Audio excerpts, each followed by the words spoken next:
Ya han pasado más de 2 semanas de ataques rusos en Ucrania. ¿Qué va a suceder luego de esta ofensiva, nueva ofensiva, incluso cerca de la frontera de Polonia? Andrés Gómez de la Torre es internacionalista y nos puede dar un panorama mucho más amplio de la situación luego de más de 2 semanas. Hola Andrés, ¿cómo estás? Buenos días. Muy buenos días, Fernando. Realmente de pronóstico reservado y muy complicada la situación. A ver, el último movimiento de Rusia ha sido atacar muy cerca de las fronteras de la OTAN, a 20 kilómetros de Polonia. Exactamente, Fernando. Las fuerzas terrestres rusas están haciendo una ofensiva ralentizada, lenta, pero avanzando totalmente, y efectivamente se están acercando a territorio polaco por una razón simple, Fernando. Polonia está dispuesta a enviar sus antiguos aviones, aunque están operativos y en buen estado, MiG-29 Fulcrum, como una suerte de donación para repotenciar la ya mermada capacidad operativa de la Fuerza Aérea de Ucrania. Y en este momento el secretario de Estado de los Estados Unidos, Anthony Blinken, que inicialmente tenía un interés en esta posibilidad, lo está sopesando por una razón muy simple, porque hay una declaración más o menos reciente, muy comprometedora del viceministro de Relaciones Exteriores ruso, Sergei Pryakov, en el sentido que todo tipo de entrega de armas occidentales puede ser considerado como un acto de guerra. Entonces, claro, la cosa va avanzando y esto coloca ingredientes muy complicados a la situación y en este momento está en stand-by, se ha paralizado esta posibilidad de entrega de estas naves exsoviéticas que están en poder de la Fuerza Aérea Polaca, porque los ucranianos están muy familiarizados con estos aviones y podrían repotenciarse por esta vía. De tal manera que estamos hablando de ese escenario muy complejo, Fernando. Ahora, desde Polonia señalan de que estos ataques a muy poca distancia de su frontera terminan siendo un mensaje a la OTAN.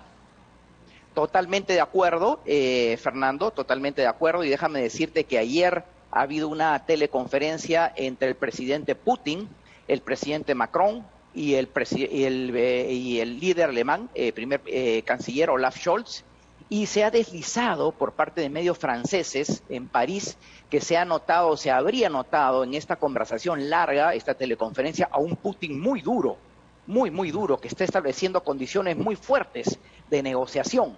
Inclusive, Fernando, ya se está deslizando que los rusos lo que quisieran en este escenario es poner a un presidente prorruso que sería Yuri Boyko, que es un hombre que perdió las elecciones con Zelensky, Zelensky pasaría a ser una suerte de presidente simbólico.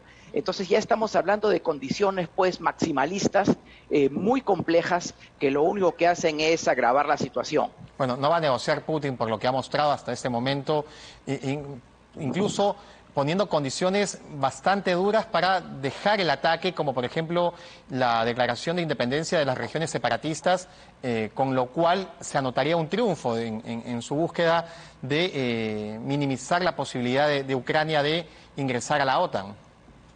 Efectivamente, hay este tema del reconocimiento unilateral por parte de Ucrania de las llamadas por los rusos las repúblicas populares, separatistas, Donetsk y Lugansk, y como a modo de estados independientes. Hay también una propuesta rusa que es compleja, de que Ucrania haga un cambio en la Constitución para que inserte el concepto de estado de neutralidad perpetua ante el derecho internacional. Algo así, digamos, estableciendo las diferencias como lo ha sido de una u otra manera históricamente Costa Rica o Suiza, estado de neutralidad perpetua, como una manera de frenar, uno, la posibilidad de ingreso a la OTAN por parte de Ucrania, que es lo que más preocupa, y otro también al bloque de la Unión Europea, por una razón muy simple, porque si bien la Unión Europea no es una alianza militar, pero tiene una política exterior y seguridad común. Entonces se está poniendo una serie de tapones para evitar lo que le sucedió, entendiendo el asunto, en el 89 de los compromisos verbales americanos en la cumbre de Malta, cuando se dijo que la OTAN no iba a avanzar hacia el este, pero ha sucedido todo lo contrario en 20 años. Ahora, las medidas que ha tomado la OTAN, las diferentes medidas económicas, sobre todo que se han tomado con el congelamiento de los fondos rusos distribuidos en el mundo, ¿van a tener impacto a corto plazo? ¿Van a tener un efecto que es aparentemente lo que busca la OTAN? Bueno, sin duda el tema de la coerción económica internacional, de las sanciones, de los embarcos, de los boicots, Habrá que verlo desde el punto de vista del derecho internacional económico, qué cosa es y realmente cuál es el efecto tangible. Pero es importante subrayar que la OTAN ha sido en todo este conflicto muy cautelosa. Hay que recordar que la OTAN se ha opuesto a la famosa zona de exclusión aérea, que era una posibilidad planteada por los propios ucranianos, que un poco se discutió en su momento, pero se ha descartado la posibilidad de una zona de exclusión aérea. El secretario general de la OTAN, el noruego Stoltenberg, ha sido claro: no queremos ser parte de este conflicto. Se quería un poco ejemplificar lo que se hizo hace algunos años en Libia y lo que se hizo el 91 en la guerra del Golfo contra Irak, esta zona de exclusión aérea. Entonces vemos algunos corsis y recorsis por parte de la propia OTAN. Hay una posición del presidente Zelensky que a mi juicio un poco compleja, en el sentido de quejarse un poco de lo que ha sido la respuesta en la OTAN, que ha sido tibia, y en todo caso lo único que va a pasar en términos militares es que algunos estados de la comunidad internacional, como Inglaterra, el propio Estados Unidos, Alemania, España ahora, Suecia, están mandando algún aprovisionamiento militar, misiles antitanques, Javelin en el caso de los ingleses, Alcotán en el caso de los españoles, Stinger antiaéreos, pero en realidad no va a cambiar, digamos, de una manera sustancial el equilibrio de las fuerzas sobre el campo de batalla, Fernando. Y el impacto en el Perú lo estamos sintiendo básicamente en el tema de los combustibles. El petróleo se fue por las nubes y al final le pega a todos. Sin duda, Fernando, pero también hay otras consecuencias estratégicas desde el punto de vista de la defensa nacional. El Perú es un gran receptor de helicópteros rusos. Tenemos aproximadamente un parque muy alto de helicópteros rusos, muy fiables, por cierto, los Mi-17 y los de combate, los Mi-25, que operan en todas las Fuerzas Armadas, que operan en la Policía Nacional. Y habría que ver, naturalmente, porque además hay un anuncio presidencial de dar helicópteros a las regiones. El cambio de matriz hoy día es imposible, de ir a los mercados franceses o a los americanos. Esos helicópteros cuestan más del doble. Entonces, tener también cuidado con las consecuencias estratégicas y operativas desde el punto de vista de la defensa nacional que tienen en el Perú. Por ello, el Perú no ha hecho una declaración formal como se han hecho otros países. Bueno, se han hecho algunos comunicados importantes, interesantes, desde el punto de vista de lo que es la Cancillería. Bueno, hay que ser claros, también hay un convenio bilateral entre los partidos oficialistas de Rusia Unida, de Medvedev y Putin, y de Perú Libre, una especie de acuerdo de hermandad que ha sido señalado por Vladimir Cerrón. No sabemos cuál es el contenido y alcances de este acuerdo de hermandad entre los partidos oficialistas de Perú y Rusia, al cual se va a adherir probablemente el MAS boliviano. Entonces hay una serie de aristas, tanto internas y domésticos como internacionales, que rodean a toda esta crisis y de las cuales, como bien has dicho, Fernando, no estamos tan lejos, por cierto, por estas situaciones que he descrito. Bueno, quiero traerte un poco más acá a nuestro subcontinente, a Sudamérica, porque Chile cambió de mando, pasó de la derecha de Sebastián Piñera a la izquierda de Gabriel Boric. ¿Qué impacto va a tener esto respecto a la relación con el Perú? Bueno, Chile ha tenido un cambio realmente interesante, importante, radical diría yo, a partir de las famosas protestas sociales del 2019. Y en general lo que se esperaría de esta relación es que el presidente Boric aparentemente está aplicando o está intentando elaborar una política exterior más integracionista. Se ha desmarcado, en el caso del conflicto ruso-ucraniano, de Rusia y de los comunistas chilenos ortodoxos. Ha apostado por Ucrania. También el presidente Boric se ha distanciado de los regímenes de Venezuela, del chavismo venezolano, de bolivarianismo y de Managua y de Nicaragua. Aparentemente se habla de que él sería una suerte de frente amplista hasta a lo uruguayo, una política más centrista, y de lo que se espera es la coordinación en materia migratoria. Hay que recordar que la frontera peruano-chilena y peruano-boliviana hoy día tiene una crisis migratoria. Hay una serie de aspectos de la integración, de la cooperación, de la inserción a los bloques y a la coordinación política. Entonces, esto estará seguramente en manos de la Cancillería, de ambas Cancillerías. Entonces, habría que esperar, obviamente, en este contexto, los temas realmente que son de la llamada agenda social, a partir de la cual el presidente Boric es un convencido de aplicar estos temas de agenda social como plataforma en su gobierno. Ok, pero pensando ya en la relación bilateral directamente con el Perú, ¿encuentras similitudes, encuentras algún tipo de de línea que pueda conectar al gobierno de Pedro Castillo con el de Boric? Bueno, mira, hay hechos anecdóticos que son interesantes. El hecho, por ejemplo, de que el propio presidente Boric sea declarado una suerte de pop star de la izquierda latinoamericana, de un hombre sin corbata, así como tenemos nosotros o teníamos un presidente con sombrero.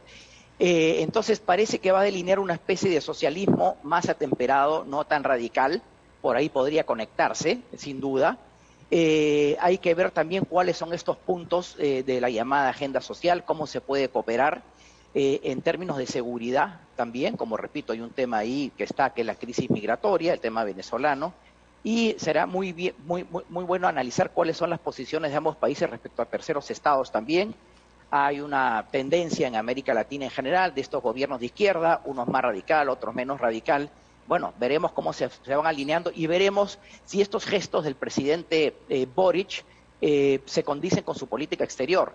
Un dato, Fernando, ha estado Álvaro García Linera, que es el gran ideólogo del MAS boliviano, invitado expresamente a la transmisión de mando de Gabriel Boric. Vamos a ver si realmente este socialismo renovado a la chilena, socialismo marcado por la modernización del siglo XXI, se va a condecir con algunas cuestiones prácticas que ha hecho Boric, entre otras, por ejemplo, ese saludo que le hizo a la entrada a Palacio de la Moneda al monumento a Salvador Allende, esos discursos que son muy parecidos.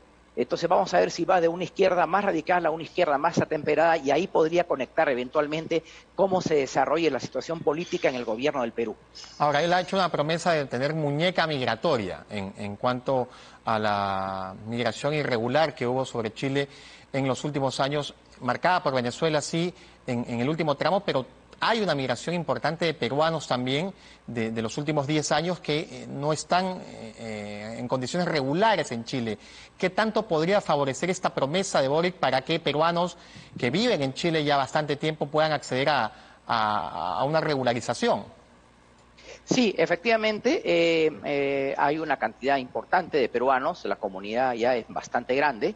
La nueva ministra de Relaciones Exteriores es una mujer, Antonia Urrejola, que está muy vinculada al sistema interamericano de derechos humanos, pero también hay que sopesar que el presidente Boric tiene una serie de temas muy pesados de agenda, entre ellos el conflicto mapuche, que realmente es muy complicado, el tema pensionario, la crisis migratoria. En paralelo tenemos una convención constituyente que va a elaborar una nueva constitución que va a reemplazar a la pinochetista de 1980, que dicho sea de paso había sido ya modificada en varios temas.